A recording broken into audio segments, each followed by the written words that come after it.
could say it was a miracle. Really? It was a miracle and a blessing. My father's back, pretty much back to normal. Now I talk to him like every day because, even the day before that happened, I talked to him on the phone and, just hear what happened. I was in grief. But now it's just, it's a blessing, man. I love him.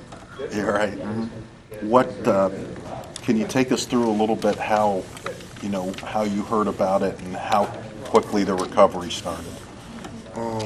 I heard about it. Actually, it was obviously before the game. Right. But I was just taking a nap before class, and then I got a call, and they said my father had a seizure, and rushed to the hospital, and I saw him, and it wasn't really a sight I really wanted to see, so I'm not really gonna talk about it much. But they took good care of him, and we just recovered. Took a while, took a long time, but I mean, he's back to normal now, so we're just taking good care of him, watching him every day. Was it an aneurysm or was it something else? It was an aneurysm. Okay. Yeah. And this was the Friday before the game. Yeah, Friday before the game. Yeah. Was it similar at all? Did you talk to T.J. Jones? All I know is that. Yeah, I talked to T.J. actually. Was it similar? It was pretty much like the same thing, except like we talked about it. They found my father. Luckily a little bit faster. So he was a cold, they said. So and they found him right in time. And where was he when it occurred?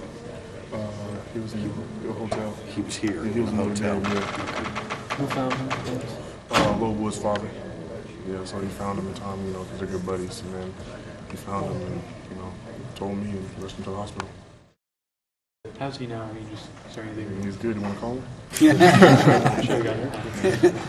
So he's good now. So. Is he able to come to games yet? Is he? No, he actually came. He surprised me in the Michigan State game. I didn't know he was coming, and I saw him. I was so happy. I mean, not Michigan State game, Navy game. Air Force.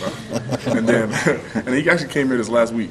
Okay. Yeah, so he's here, he's back, and pretty much the same old guy. So you call this a miracle. I mean, how has it impacted you and impacted your life in the aftermath of it? I mean, first of all, I gotta grow up.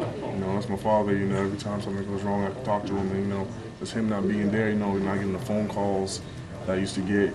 Just talk to him on the phone every day and stuff like that. And so it kind of made me mature as a man. Can't take that for granted. You can't take it for granted. So now, I talk to him every day. Check on him every day and stuff like that. How old is he? Can I ask? Do you know? 50.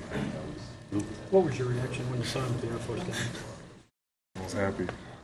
It was beyond words, to be honest, man. That's my father. He made me who I am. He's the reason I started playing football. So you guys wouldn't be talking to me right now if it wasn't for him. So it's just beyond words. I think somebody said that they